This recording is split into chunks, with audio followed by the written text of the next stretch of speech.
This story that I'm about to tell you is in honor of my college professor who came to Emory and taught me. I was one of the lucky students to hit the lottery, what we call the lottery, Archbishop, Anglican Archbishop Desmond Tutu. And then in 1990, I did meet Nelson Mandela. So I'm going to try hard to get through this because of this thing that just happened. But this is the book. And so if you want to buy it, I'll be happy to sell it to you afterwards. But it's an important initiative going on across the country. Rewriting of history. And so I tell stories because it is something that is really important for especially people of African descent to begin to do as this rewriting takes place, so that the perspective from our point of view will also be told throughout the land, throughout the world. But I first heard slave talk about 50 years ago. It came out of the mouth of my great-grandmother. Her name was Maggie Slade.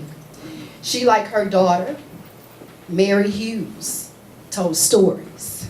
My mother, Annie Thomas, who sits on the front row, she told stories. And so when Maggie Slade's mother first came out of slavery, she was 12 years old. She talked about seeing the stars fall out of the sky in Alabama as a slave girl. And so Maggie passed it on. And when I was about 4 years old, I heard Maggie one day say, as we ran across the street down on 2nd Street, sitting across the way from the Hunter's Museum Art, and we'd go chase our cousins, hit them upside the head, and they'll chase us across and hold us over the cliff. At that time, we were on the precipice because we were screaming holler as if they were going to throw us into the Tennessee River. And so we run into the house, and Maggie would tell us, "Stop running across that yard. I'm going to beat your big tail, little gal." That was the slave talk that I'm talking about. It was a beginning for us as a people. It was a place to start. And so therefore, I began with the Master Weaver. When I was a little gal, I always wanted to weave. And that's when the ancestors, they took me to the Weaver's Village. There's a little shack up on top of the hill. And on top of that shack was a great big sign that said, Master Weaver. As I opened the door, the Master Weaver said, "I'm glad you're here." And that's when he took out what the ancestors called was my transmission rag. But the ancestors said, I was about to go on a long journey. Well, I thought they was talking about rites of passage and such. Going up, that type of thing. But all of a sudden, the people started running and shouting, "Run, child, run!" I thought they was talking about taking us to a special place. They called it the Slave Castle. I thought they was taking us there to become kings and queens. But they was taking us there to become slaves. And we had to go through the process of indoctrination. Couldn't do things the way we used to do. But some of us stayed in that mean, dark, heinous place for 6 long weeks. Us 12. But since I had my transmission rag tied across around my head, couldn't get through to get to my stuff. But then they forced us through the door, no return, say we never gonna see Africa again. They put us on the slave boats. Some folks say being in the belly of that boat was just like being Jonah in the belly of the whale. But something strange happened deep within the wombs of the African women that changed the face of Africa forever. We made it across that Atlantic Ocean. I call that thing the pyramid of the slave trade, if you know what I mean. Well, we finally made it to a place called America.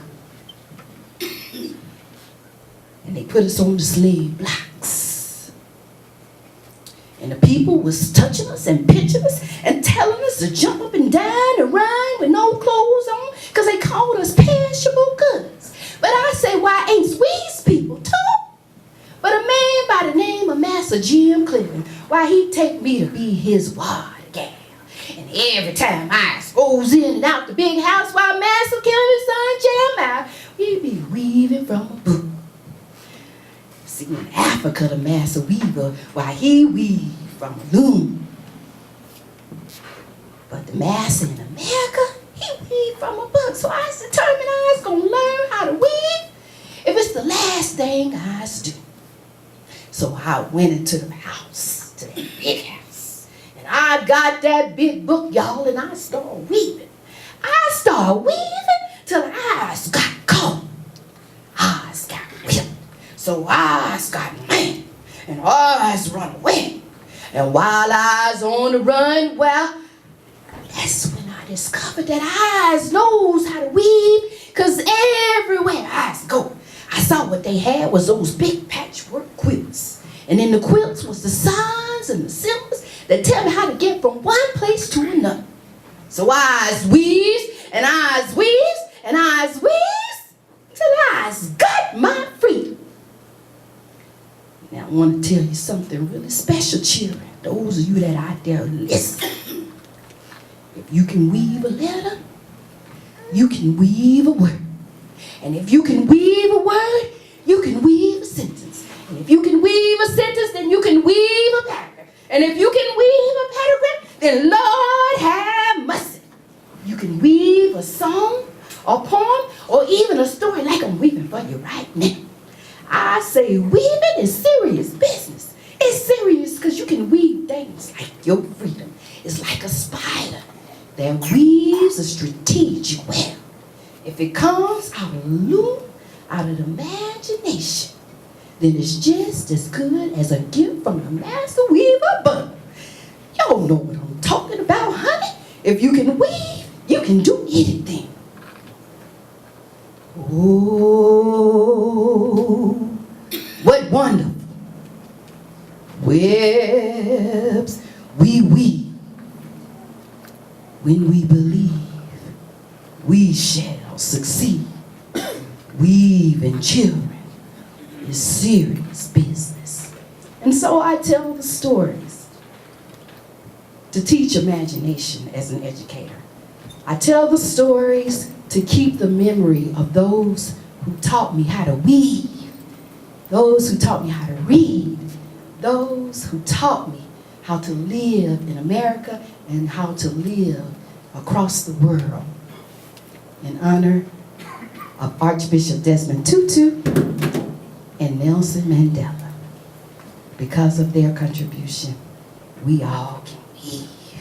You gotta believe that we can do that.